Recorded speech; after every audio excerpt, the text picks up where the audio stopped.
Hola, bienvenidos nuevamente a mi canal, soy Adri y en esta serie de videos voy a seguir hablando acerca de mi proceso personal sobre cómo fue todo lo que he estado haciendo y lo que he estado viviendo con la aplicación de la visa EB2NIW.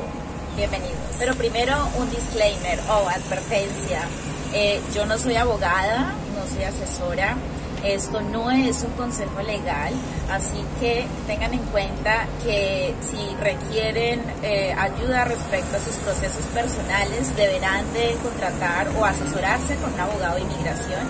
Es muy importante tener en cuenta eso, puesto que aunque si bien mi proceso yo lo hice sin abogado, yo tuve algunas asesorías que hice por mi cuenta y finalmente pues tomé la decisión de hacerlo, sí, porque eso es muy importante. Digamos que yo no tengo cómo hacerle descargo de responsabilidad a nadie, entonces es muy importante que tengan en cuenta esta recomendación. Vamos a hablar acerca de un tema muy importante y es casi que el principio de todo. ¿Será que yo aplico a la EB2NIW? Hay miles de preguntas al respecto y creo que todo el mundo empieza a cuestionarse porque sigue existiendo un poco el mito de que para aplicar esta visa hay que tener unos requisitos extraordinarios o ser, bueno, yo qué sé, qué clase de superhéroe, y pues realmente no. Entonces por eso quiero que hablemos un poco acerca de eso. Bueno, lo primero que tenemos que tener en cuenta es entender un poquito más acerca de qué es esta visa. Esta visa está basada en empleo, ¿sí? Las visas basadas en empleo hay de distintas categorías. Hay una categoría que es para profesores investigadores, ¿sí? Hay otra categoría que es para personas con grados avanzados, ¿sí? Y hay otras categorías en esta misma línea basadas en solicitudes de trabajo o con sponsor, que es lo que casi todo el mundo conoce. La EB2NIW se basa entonces en la categoría de grado avanzado y ahí es donde también las personas se inquietan porque dicen, no, pero grado avanzado significa maestría, doctorado y yo no tengo eso, entonces no aplico. Bueno, entonces vamos a tratar de clasificarlo. Efectivamente, cuando una persona tiene maestría o doctorado, tiene el grado avanzado y eso es importante, digamos que ya cumple uno de los criterios. Sin embargo, es muy importante tener en cuenta que no es lo único, pero digamos que es el punto de partida. Ahora la pregunta es si yo tengo solo un pregrado, que es el equivalente a un bachelor en Estados Unidos, ¿aplico? Y la respuesta es sí. Un bachelor o un pregrado, que son grados que tienen mínimo de 4 años en adelante, aplican para esta categoría. ¿Qué es lo que pasa? Si yo solamente tengo un pregrado y no tengo ni maestría ni doctorados, tengan en cuenta que las especializaciones, que es un título que se da en Colombia, por ejemplo, que es un título posgradual que usualmente dura 1 año, no tiene equivalencia en Estados Unidos, o sea que no cuenta como un posgrado realmente. Entonces este bachelor me va a servir siempre y cuando yo tenga más de 5 años de experiencia en el área. Tengan en cuenta que puede ser de cualquier profesión, o sea, no tiene que ser ciencias o tecnología o carreras de la salud, puede ser alguien de administración, de mercadeo. Realmente el grado puede ser de cualquier área. El otro punto a tener en cuenta es, ok, yo soy técnico, soy tecnólogo. Entonces, en ese caso, ¿qué pasa conmigo? Sí aplica, pero tiene que tener al menos 10 años de experiencia después del grado, ¿sí? Luego viene la otra pregunta. Yo no tengo ningún título. Yo no soy ni técnico, ni tecnólogo, ni tengo pregrado, no tengo nada.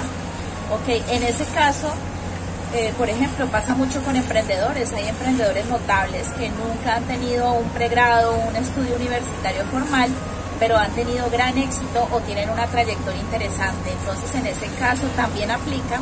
Tiene que tener al menos 10 años de experiencia, pero entonces tiene que tener esa experiencia como emprendedor, empresario o haciendo un oficio o una actividad que sea notable, ¿sí? Y que se pueda además evidenciar o justificar cómo pues, usted tiene esa experiencia, ¿sí? O sea, hay que tener la capacidad de poder demostrar esa experiencia. O sea, hay que tener la capacidad de poder demostrar que usted trabajó como autoempleado o que usted trabajó en una empresa, que tiene cartas de recomendación o que tiene cartas laborales respecto a eso. Luego entonces, teniendo como ese primer criterio, porque ese criterio del grado avanzado hay que tenerlo, pero entonces ya hice la salvedad de cuando yo tengo posgrado, de cuando solo tengo pregrado o cuando no tengo pregrado o no tengo ningún estudio, ¿sí? Entonces es muy importante tener en cuenta eso. Después viene el segundo criterio y es poder sustentar qué tan bien posicionado estoy yo en esta área respecto a otras personas que también trabajan en esta área. Entonces, tengan en cuenta que después de cumplir el primer criterio, o sea, ustedes pueden ubicarse, por ejemplo, alguien puede tener un tecnólogo, pero tener 15 años de experiencia y ser, por ejemplo, una persona destacada, no sé, en una actividad específica, ¿sí? Eléctrica, electrónica o lo que sea. Entonces, luego de eso viene el segundo punto y es donde quizás más las personas se equivocan, porque una persona incluso puede tener maestría o doctorado, pero si no cumple este segundo punto que les voy a decir, no aplica. Y es, ¿cómo demuestro entonces que yo estoy bien posicionado en esa área? ¿Sí? Entonces hay varios criterios para poder demostrar el posicionamiento. Uno, que usted pertenece a una agremiación o a una asociación de élite o a la cual, digamos, es difícil de entrar o a la cual se requieren ciertos criterios para ser partícipe. Dos, yo, por ejemplo, tenía un salario superior a todos los demás, ¿sí? O sea, una persona, por ejemplo, puede ser tecnóloga o técnica y justificar con medio de sus planillas de pago que tenía un salario superior a otros tecnólogos en esa misma área por su desempeño avanzado. Yo puedo demostrar, por ejemplo, que en mi empresa ganaba más que los demás, ¿sí? Yo puedo justificar, por ejemplo, que yo en mi empresa tuve varios ascensos. O, por ejemplo, que en mi empresa yo estaba, digamos que fui empleado del mes o tuve reconocimientos por procesos que yo creé, ¿sí? O sea, todo lo que pueda demostrar que yo estoy bien posicionado.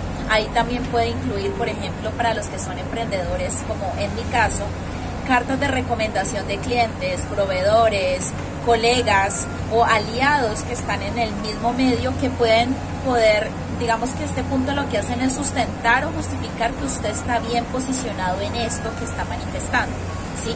Que usted es diferente y que usted sabe de lo que habla. Esto de alguna manera es el segundo punto, que es lo que les digo, que a donde muchas personas se equivocan, porque muchas personas creen que solo el título. Entonces, por ejemplo, muchas veces en los comentarios, en los videos me colocan, ay, yo soy tal cosa y tengo tantos años de experiencia, ¿aplico? Ok, entonces ya sabemos que aplicas siempre y cuando cumplas con este segundo criterio, ¿sí?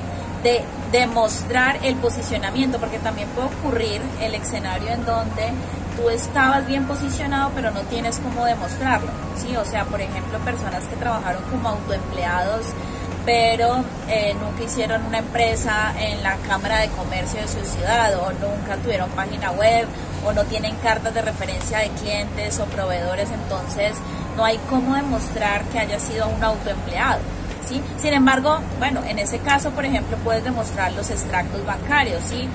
Cómo tus ingresos, por ejemplo, eran superiores a los ingresos de otras personas en tu área, y para eso, pues obviamente hay que justificar muy bien y compararlo con la tasa local, ¿no? Obviamente no van a comparar, no sé, un abogado en Venezuela, en México o en Colombia con el salario de un abogado en Estados Unidos, sino que se hace comparado con los locales, ¿sí? Esa es la ventaja, no te van a poner a comparar tu sueldo latinoamericano con un sueldo americano.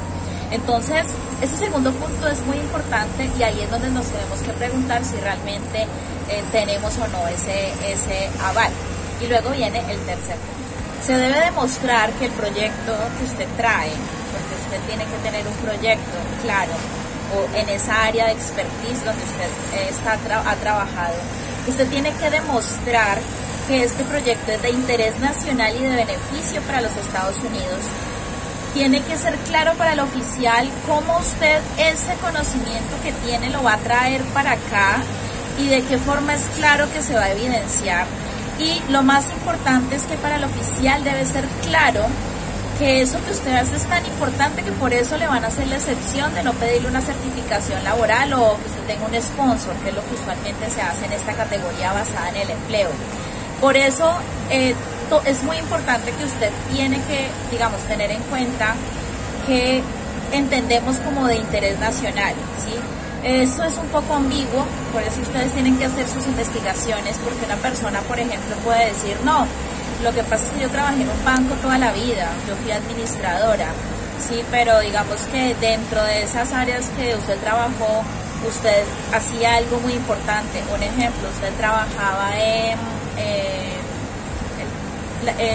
el área de lavado de activos, ¿sí? Y quizás para usted eso era algo rutinario, pero ese, por ejemplo, es un tema de interés nacional para los Estados Unidos, ¿sí?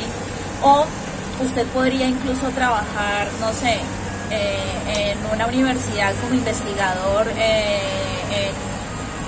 digamos en pregrado, posgrado, pero quizás el área que usted trabaja no es para los Estados Unidos de interés nacional, o podría ser de interés nacional, pero no les queda claro cómo va usted a traer eso para acá, ¿sí?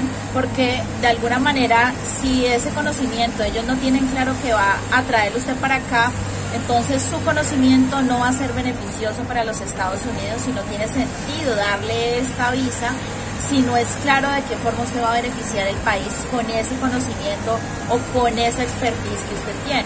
Entonces, por eso es muy importante revisar qué hicimos y pulir mucho el currículum. Creo que voy a hacer un video acerca de esto, porque a veces nosotros mismos no valoramos o no tenemos claro lo que hacemos, sentimos que se nos vuelve paisaje y sentimos que las cosas estaban ahí dadas y que no eran importantes, pero realmente a veces eso que creemos que no es importante puede ser importante, pero tenemos que entender cómo, por qué, tenemos que leer, investigar, por ejemplo, cuáles son los comunicados de la Casa Blanca respecto a las cosas que son de interés nacional, cuáles son las cosas que los Estados Unidos están necesitando en este momento y que son vitales y de importancia.